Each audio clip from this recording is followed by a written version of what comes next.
Ah, finally. Good morning, everybody. Apologies for the lateness. This hasn't happened in a while.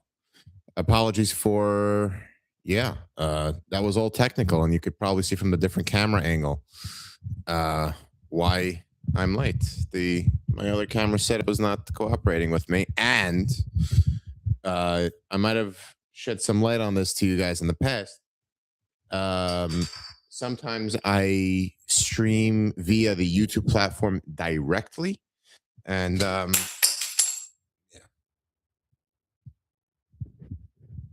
there we go. Anyways, see that life of a solo host, right? Anyways, here it is.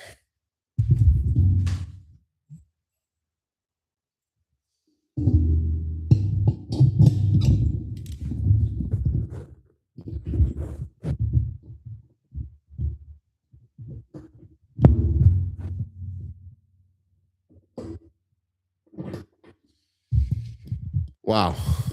Okay.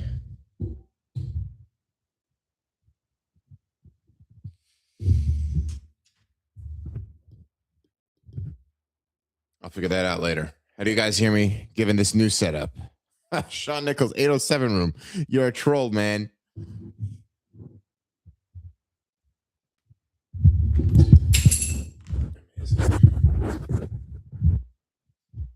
See what happens? See what happens when I'm late?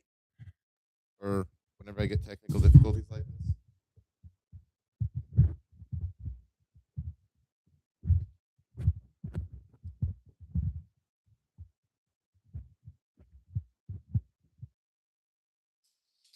Whatever. We'll deal with that later. Here's a tribute to John Sterling, guys. John Sterling was somebody who I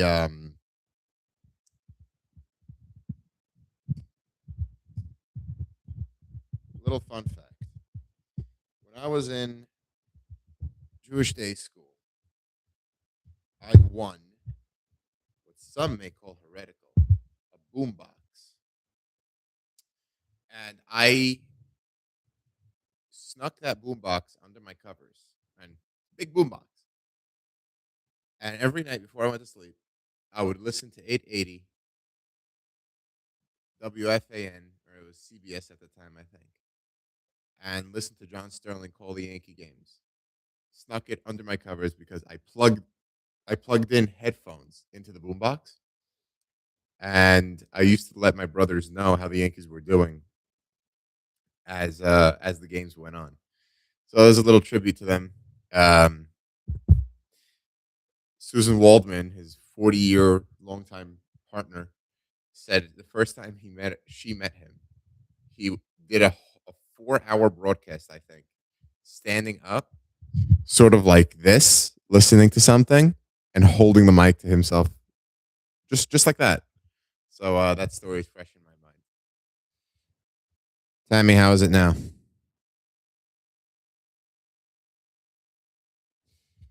All right, ladies and gentlemen, we are doing it live. That's it, Sean Nichols. Yes, audio is breaking up. Tammy, better. Okay, thank you guys. Well, we're 10 minutes late. I am 10 minutes late. Apologies for the technical difficulties. I'll get that fixed. Next.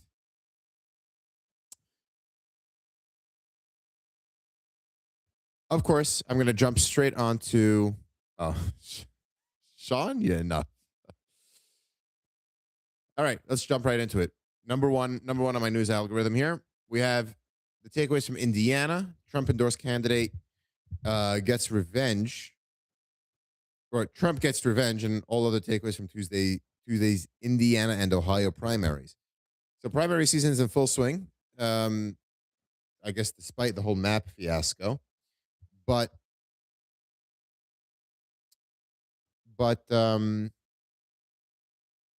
what rushes to the front of my mind is Texas. If Trump knows he can end that Tallarico race tomorrow, um, I'm more thinking about what is in it for Paxton. Paxton, I guess, can name his price and get whatever he wants out of the GOP, and I guess in a way, Tallarico has to bow to whatever Trump wants because with that Trump endorsement, I guess he wins. I guess. I wouldn't have said that beforehand because before this election cycle, whoever Trump endorsed basically lost. But nowadays, I guess Trump just showed that his endorsement clearly means something, given Indiana, Ohio, Michigan. Um,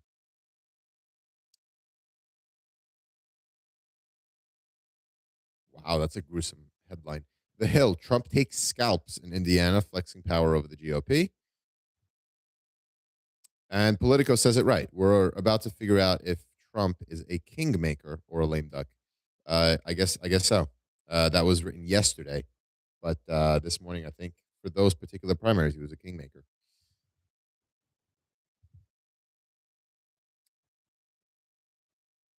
All righty.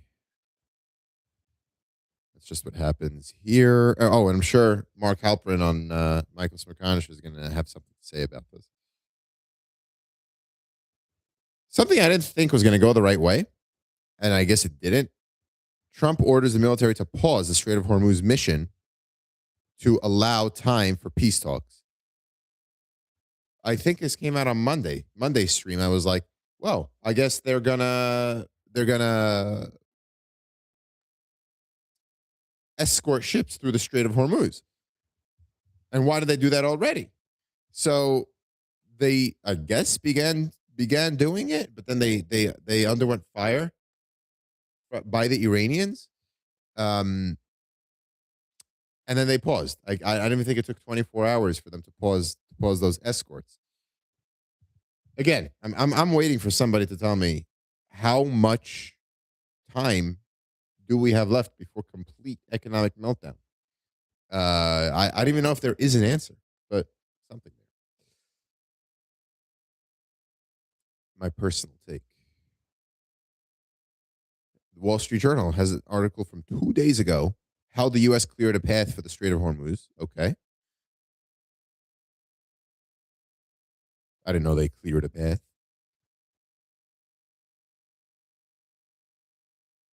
That's really it as far as Iran goes. The Guardian. The Guardian reporting Putin only cares about parades as Russia rains missiles on Ukraine during a 24-hour truce. Did I miss something? Why is there a 24-hour truce?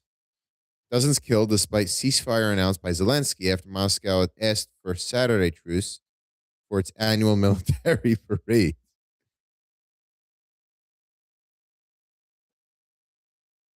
So Moscow asked Zelensky for a 24-hour pause for a parade? But Russia fired anyway? Wow. I mean, at what point do both sides run out of steam on that war?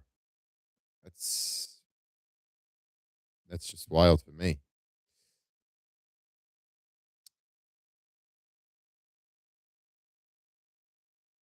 And let me tell you where I was yesterday.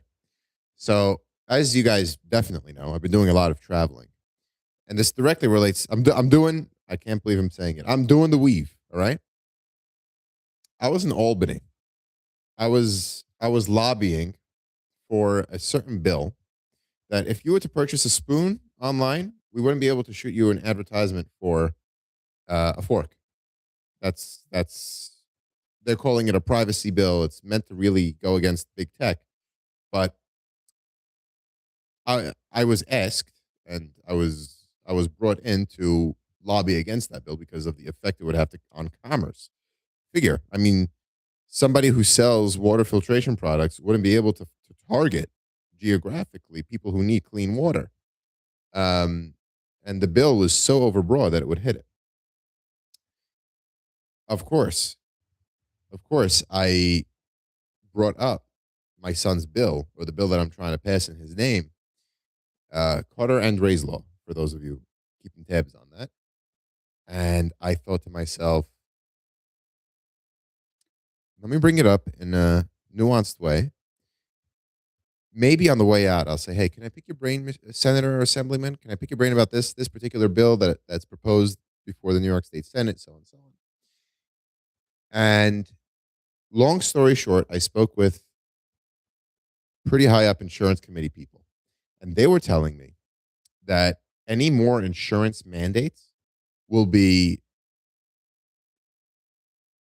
basically insurmountable for the foreseeable future because insurance mandates basically exhausted all of their political capital, what they've done so far. So that all goes to say, I was there from 9 to 4. There were interest groups all over the place bombarding these legislators. But what I couldn't believe was how much pay for play there was. I mean, what makes a legislator meet with this group? What makes a legislator meet with a different group? What makes the chief of staff, instead of the legislator, meet with a certain group? So much pay for play there. I just needed to get that out. Sorry for fraying from the news, but wow, what an experience that was. Okay, back to the headlines, right?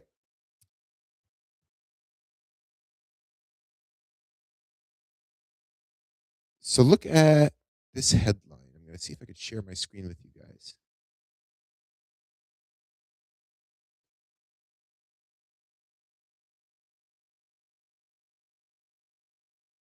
Here it is.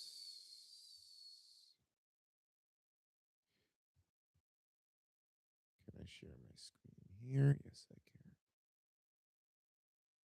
Here, look at this, guys. So there was a California gubernatorial debate, but you'll see here who won the debate. Los Angeles Times. Democrats lay into each other. Headline number 2. Sacramento Bee rivals target Becerra, I believe the pronunciation is, in combative CNN debate. Dem and Republicans for California governor lead the latest poll. If a Republican really makes it to the top of the ticket, or if 2 Republicans make it to the top of the ticket, I'd love that. Bigger question, bigger idea. What impact does the California race have on general politics? Note, this came up in my U.S. section of the news. So there was there was a point where I thought, hey, I'm just a homer. I love the New York City mayoral race, and I think that's just an indication of where the party in general is going, and possibly the country. The fact that we're electing a democratic socialist, somebody who can't denounce globalizing the intifada, it sort of shows the trajectory of this country. But just because of the openness of California's primary system or California's electoral system, it's pretty, what do you want to say? Not as extreme, not as polarizing. One of the above. Let's see what you guys are saying.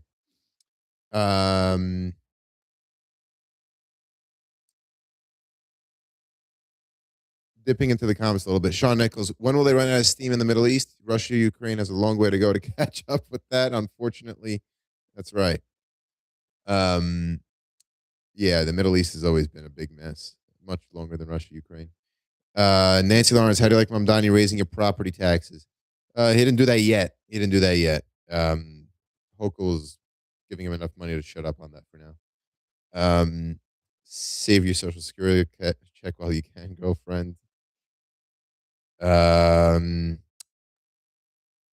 White, Albany trips are called lovey days. Or are they? Ahem 3. You're just figuring this out, young man. The presidency is pay to play. I play. Well, you know what was the first time I took Amtrak in my life? I never took Amtrak, and it was a pleasure. But long story short, I went on a particular mission. I think mission accomplished, but we'll see what happens there. Okay, let's go on to the next headline.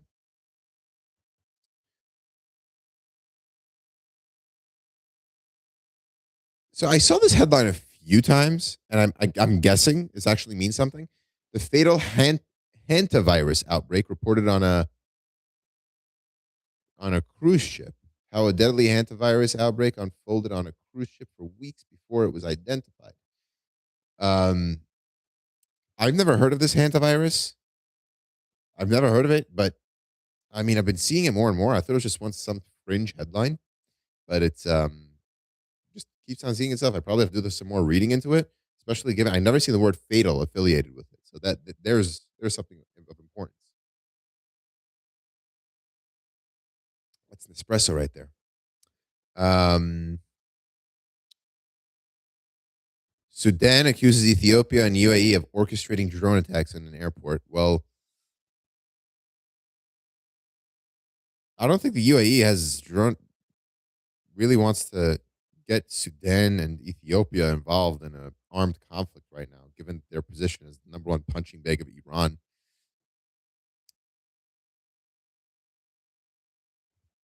Think of the implications that'll have. The UAE is getting protection right now from the Americans, but if Sudan starts trouble with the UAE, which I don't know what Sudan's military capacity is, especially kinetically, would the US have to protect them too? Just the thought that's popping into my head with that. Iran's Abbas Araghchi meets with China's Wang Yi in Beijing. There's no doubt China's going to be the one coming to the rescue of Iran, or being sort of the one of the P5 or one of the world powers on Iran's side. I wouldn't even consider Russia a world power at this point, but Trump's visit to China, I believe, is this month. There should be some talks about tariffs. There will be talks about Iran. There will be talks about Russia, Ukraine, all of which will be connected. All of which. There'll be talks about Cuba, Venezuela, and there will be talks about Taiwan. So Iran going to China now, I'm sure, is Iran putting the right chips in place for China to have those negotiations and to be equipped on what they are and aren't able to, I guess, accommodate from the Trump demands. Boom. Next headline by the Wall Street Journal is that China is still supplying drone factories in Iran and Russia despite U.S. sanctions. I always thought U.S. sanctions, how powerful can just U.S. sanctions be as opposed to, let's say, Security Council sanctions by the UN? Apparently, it could have a zing, because I was watching an interview by Mehdi Hassan of Karim Khan, the former prosecutor of the ICC, temporarily stepped down because of sexual assault allegations that are being investigated. The investigation is not complete. And where was I going with it? I lost my train of thought. Oh, and Khan was sanctioned by the United States. He didn't say that the sanctions affect him in any particular way. He just said that it's unfortunate that he was sanctioned. I didn't get an impression from the interview that he was suffering as a result of the sanctions. But uh, you know, Russian oligarchs, how does a sanction affect you? I'm sure they always have a way around it. That's just my general take on US specific sanctions. And again, sanctions are only as good as you enforce, right? Ladies and gentlemen, thumbs up if you haven't already. Quick reminder, please.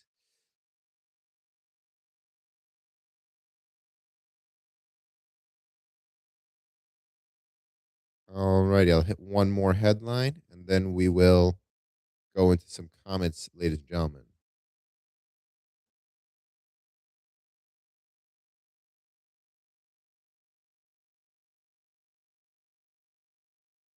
All right, yeah. I mean, here's something. OpenAI's president, Greg Brockman, testifies in Elon Musk trial lawsuit. The lawsuit is clearly a play for the press. Musk loves the limelight. I think he actually went to trial instead of settling this out, even though A settlement was offered. I wasn't sure by who, like 2 or 3 days before trial. Somebody offered to settle, either Altman or Musk, and they didn't. But Musk is loving the limelight here. He knows he's going to lose. There's no way you can. I don't see the legal standing here.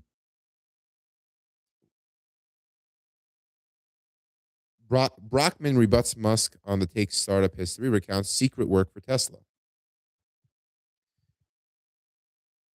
So Altman, as the CEO, not president, has a particular mission of taking this company public, and it will be a multi-trillion-dollar IPO. Brockman, the president, also has a vested interest in making sure that they can do this, a multi-trillion-dollar IPO. So obviously he's going to spin it that way. Why even call him to the stand? There's a general take, ladies and gentlemen. General take. I see we're hitting upwards of 20 streams, everybody. Thank you for the engagement and thank you for the time. Let me scroll up. Let me get to where everybody is. All righty. CKCGO, good morning. I haven't seen you, I don't think, in a while.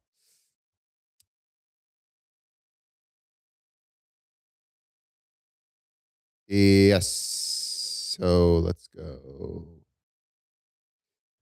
Ham calling me out that I missed the days in going to Albany. Lobby Dave, not Lobby Days. All right. Well, oh, you know what, Ham? What I will tell you, and you'd appreciate this, the Amtrak ride up is beautiful. The sights are gorgeous. I loved the sights. So when you're on Amtrak now, I'll tell you what, the Wi-Fi could not accommodate a live stream like this. So I actually had to tether to my phone. So thank you, Sue Ann, for keeping me in mind while on Amtrak.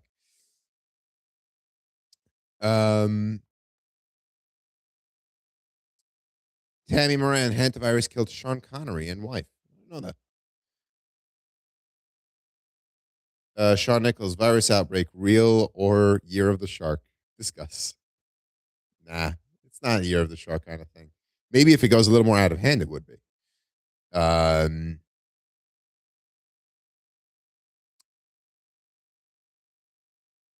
wow, Nancy Lawrence reporting or not commenting. Many strains of the hantavirus. This one person to person transmission, 38% mortality rate. Wow. If that's, I mean, do your research, but that's crazy. Him talking to Sue Ann, is President Biden with you on Amtrak? I did think of the whole Biden history with Amtrak.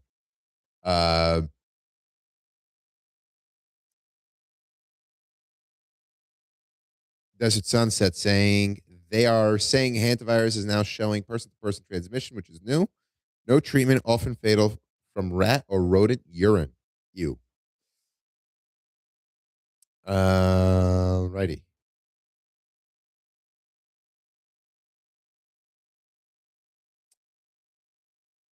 Ham White. This is the most virulent version of Hanta or of Hunta that does allow person-to-person infection. Thing is, what is it about the boat? The boat is a secluded area, and it's such a controlled place. Think of like lifeboat ethics kind of thing. Do you let the boat dock? Who do you send on the boat to help them recover?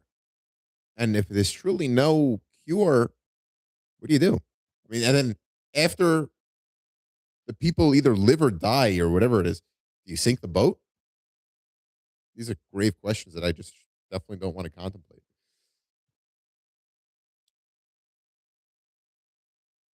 Let's see what else you guys got going on.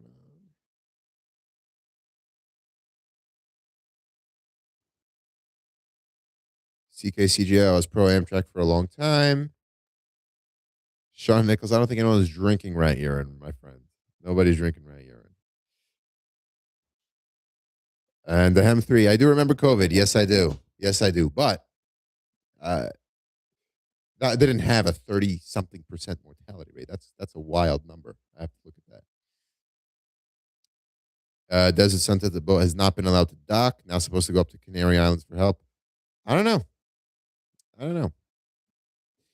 Victor Perkins, always a pleasure seeing you. It's a wrap for me as well. We made it to 22. Have a great day with lots of fun. Amen.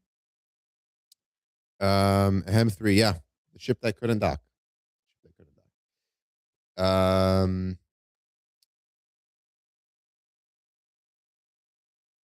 Ham, you're right. His comment is, this is why the boat is kept in isolation, removing those healthy, and others will eventually be moored on shore into quarantine to ensure their isolation, prevention of transmission. Let's see. Let's see what they do. Ladies and gentlemen, again, apologies for the technical difficulties in the beginning. Thank you for the additional thumbs up. I see that. And hoping to see you Friday. Friday, should have everything figured out. And for those of you wondering, this was my fraternity in college. So have a great day, everybody.